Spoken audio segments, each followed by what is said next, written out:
This story is set at the headquarters of the American naval base in Guantanamo, Cuba. 2 members of the American Marines entered the barracks of a Marine named William Santiago and kidnapped him.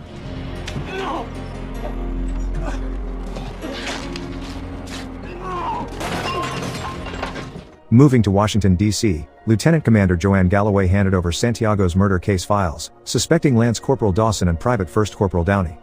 They were suspected of Santiago's murder due to Santiago was found dead just an hour after the kidnapping with his mouth bleeding. Responding to the case, Major Galloway asked his leader Captain West to be assigned as a lawyer to accompany the 2 Marines. Galloway reasoned that the appointed lawyer should understand the duties of Marines themselves, besides being an expert in the law, and Galloway considered herself to be qualified for the job.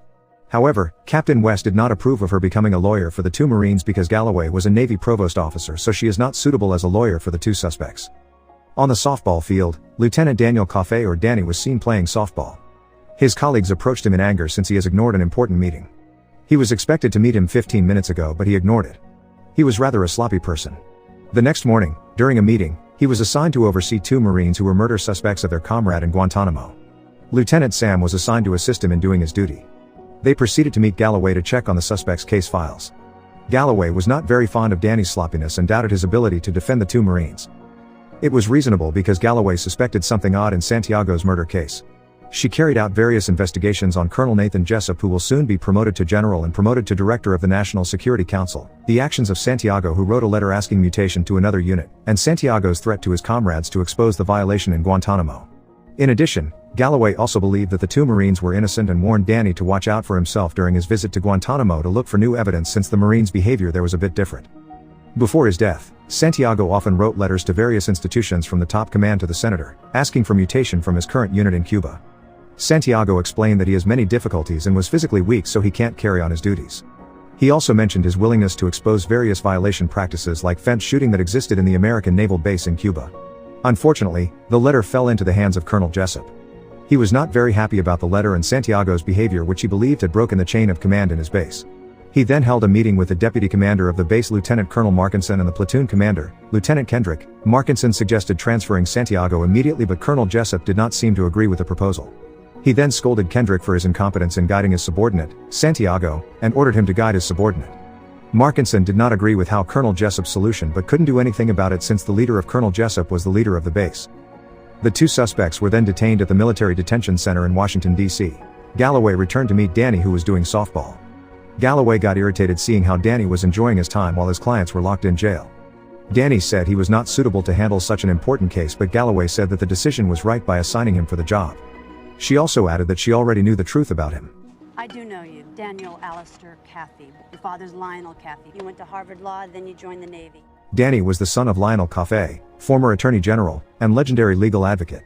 He also graduated from Harvard's law school and joined the Marines after that. He was surprised by how much Galloway knew about him. Galloway then said she couldn't believe that Downey and Dawson were the murderers of Santiago, since both of them didn't have any intention nor reason to do so. Danny asked for the forensic lab test that proved the victim was poisoned with lactic acidosis, but Galloway doubted it. The test result came way too fast, since Santiago died at 1:00 while the result came just 2 hours after that. That would be impossible for the doctor to determine the cause of death within such little time. Just before she left, she asked Danny if he knew about the red code. You know what a code red is? The next day, Danny and Sam met the 2 suspects at the detention house. They questioned the suspects if they knew about the red code. Dawson said that it was an action for returning Marines who got off course. Danny then asked what are the types of red code and if what they are doing is a form of red code. Dawson said that it's a red code. Danny asked why did Santiago get a red code. Dawson explained that Santiago had gone off track because he had broken the chain of command. Danny also asked for the chronology of events that night. Danny turned his questions to the fence shooting in Guantanamo done by Dawson, written in Santiago's letter. Dawson admitted that, but it was only because of a misunderstanding between him and the Cubans whom he thought were going to shoot him. Danny again asked why did Santiago get a red code. The defending Dawson, still with confidence, said that he had violated their command code. They said that their purpose in doing that was just to teach Santiago a lesson, so the 2 suspects feel they are innocent because they were just enforcing the ethics code. Before leaving, Danny said the thing they needed to understand: he is the only friend they've got. After that, the military prosecutor Captain Jack Ross visited Danny and said that he sued both of the suspects for a 12-year sentence in prison. In addition, Jack also said that in that night, Lieutenant Kendrick gave orders to all Marines not to touch Santiago. Outside, Danny approached Galloway. He felt uncomfortable because Galloway was considered to be too interfering in his affairs. but she said that she had held a power of attorney from one of the suspect's aunt. Danny then met Sam and told him about his meeting with Jack Ross. In the morning, Galloway, Danny, and Sam went to Guantanamo. They intended to gather evidence at the crime scene and interrogate witnesses and Marines there, but neither Lieutenant Kendrick nor Colonel Jessup cooperated with them. Jessup only said that if he had agreed that Santiago was transferred to another unit. He got angry when Galloway questioned him regarding the murder of Santiago and the ban on the use of the Red Code by the Admiral. Jessup said that he did not apply the Red Code. Jessup became furious when they asked for a copy of Santiago's transfer letter.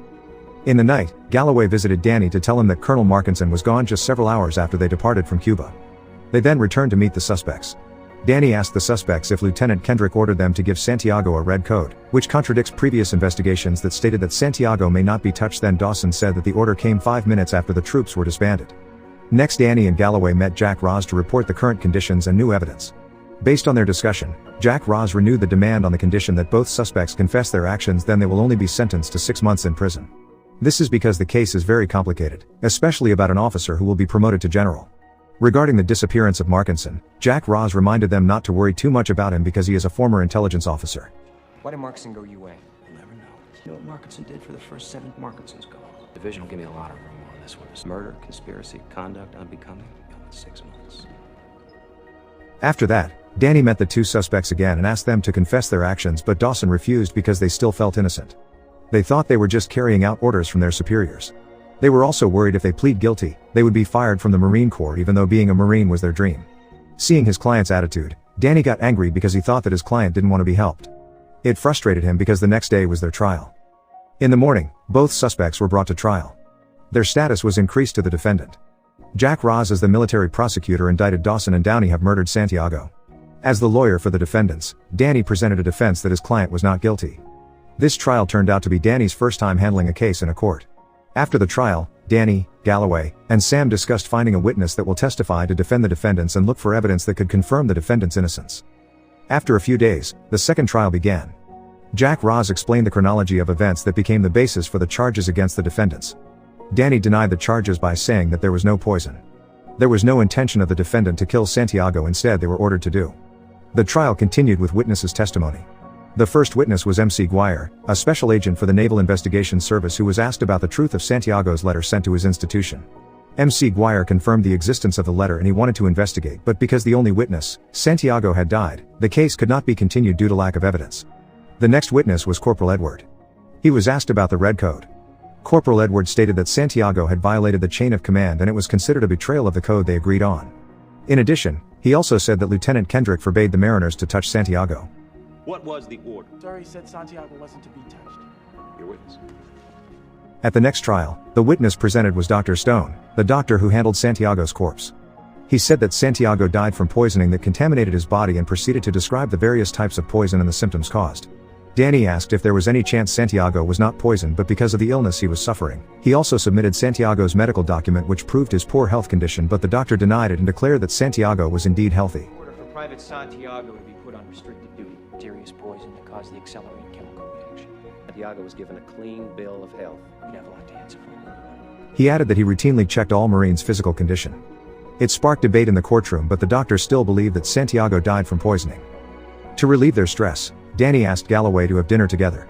On that occasion, Danny believed that his client was not guilty. They only carried out orders from their superiors, but Danny didn't have enough evidence and witnesses to prove that. The next trial, it was Corporal Jeffrey Barnes's turn to present as the witness. Barnes was asked about the Red Code. How a Marine received the Red Code and the types of it. According to his statement, several members had received a Red Code because of various mistakes they had made, as well as the connection between the Red Code and the violations committed by Santiago. On that occasion, Barnes was asked about the Red Code in the Marine Training Module book. Then one night, Danny was surprised by the presence of Lieutenant Colonel Markinson in his car. Markinson said if he knew everything. He also said that Santiago had never been transferred from Guantanamo. Colonel Jessup still wanted Santiago at the base and wanted him to be trained. Santiago's transfer papers were composed a few days after Santiago died. Danny later asked Markinson to appear as his defendant's witness in court and he would give immunity from the law for his testimony, but Markinson didn't want the agreement. After that, Danny met Jack Ross to tell him that Santiago's transfer letter is fake and Colonel Jessup's statement is a lie. For that, Danny planned to ask Lieutenant Kendrick as a witness, but Jack Ross prevented him from calling officers as witnesses to be examined on serious charges because that would endanger his career. That's because according to existing regulations, if the accusation is not proven, then Danny would be charged with prison. In the next trial, finally, Lieutenant Kendrick was presented as a witness. He was asked about his duties in conducting coaching and assessment for the Marines. His statement showed discrepancies between what he said and the available data. Besides that, Danny also found discriminatory acts by Lieutenant Kendrick in conducting assessments of the Marines which were not recorded in the watchtower. This certainly adds to suspicions to the case of Santiago's death. Outside the court, Danny also found unrecorded flights that added up more suspicions. He then meets with Lieutenant Colonel Markinson to testify in court next Thursday. Markinson told Danny that in no time, Colonel Jessup will get promoted to Director of the National Security Council, thus he will get more obstacles dealing with him. However, Markinson, who is a true military, cannot go against the orders of his superiors, but he is aware of the actions taken by Colonel Jessup have crossed the line, therefore Markinson ended his own life. I knew your son vaguely.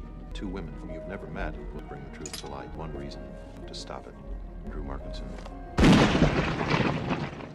Meanwhile, in court, Downey admitted that if he was ordered by the platoon commander to do a red coat on Santiago, Here, Lieutenant Kendrick order of code red. Private, answer the captain's question! Yes, Captain. I was given an order by my squad leader, Lance. Despite all the evidence, the death of Markinson, the key witness, made Danny frustrated because Downey's confession was not strong enough to defend himself, and realized he would lose in this case. The only way was to summon Colonel Jessup to have a discussion in court, but he realized that this person was not an ordinary person. He would face a lot of risks if he took that step, especially if the accusation was not proven. He would go to jail. Danny was so upset about it that he got drunk to relieve the stress of the matter until it sparked a debate between Danny and Galloway. Galloway wanted Colonel Jessup to appear in court, but Danny's still worried about the risks that he will face. Now the only choice is to move on with a very big risk or back down, but deep within, Danny's kept thinking about the fate of his client, and if he stayed silent, he will let evil win on top of justice. Damn it, let's put Jessup on the stand and end this thing. Stupid! Really only one question, would you? Danny finally risked his life by summoning Colonel Jessup as a witness. Danny and his colleagues prepared various strategies and documents to be brought to court at the next trial and asked Colonel Jessup about Santiago's transfer, despite having all his stuff neatly lined up in the closet and no one else he called. About the red code order to Santiago to be trained, at first, the colonel denied giving Santiago the red code. Danny then asked the two conflicting orders from Colonel Jessup related to Santiago, the first regarding Santiago's transfer letter and the second regarding orders not to touch Santiago. Such questions made Colonel Joseph furious. He tried to divert the conversation with their role as soldiers in defending the country. Colonel Jessup offended Danny and his colleagues, who continue to defend and investigate Santiago's death as offensive statements to the Marines who served on the front lines. Danny again asked Colonel Jessup if he ordered the red code. The colonel got even angrier and out of control, so he admitted that in fact, he was the one who ordered the red code to Santiago. Why did you order? Lieutenant Kendrick ordered the code red. Did you order the code red? Goddamn right I did! All the audience members were silent. The judge then stopped the trial to make a decision. Meanwhile, Colonel Jessup had to be escorted by the provost for further investigation. Colonel Jessup provoked Danny and threatened him like a child, but he was not afraid. He said that he was not afraid because he was a lawyer and a Navy officer. Sometime later, the judge finally reads out the verdict. They were not proven to be involved in the Conspiracy Act, but they were proven to have acted inappropriately against the Marines, so they were sentenced to be dishonorably discharged from the Marine Corps. After reading the verdict, Downey asked what did that mean. He still thought the actions he did were right and innocent, but Corporal Dawson claimed that they had made a mistake. Furthermore, Dawson said that we should fight for people who can't fight for themselves like Santiago. Before Dawson left the courtroom, Danny said that he doesn't need to wear a patch on his arm to have honor. Eventually, Jack Ross arrested Lieutenant Kendrick.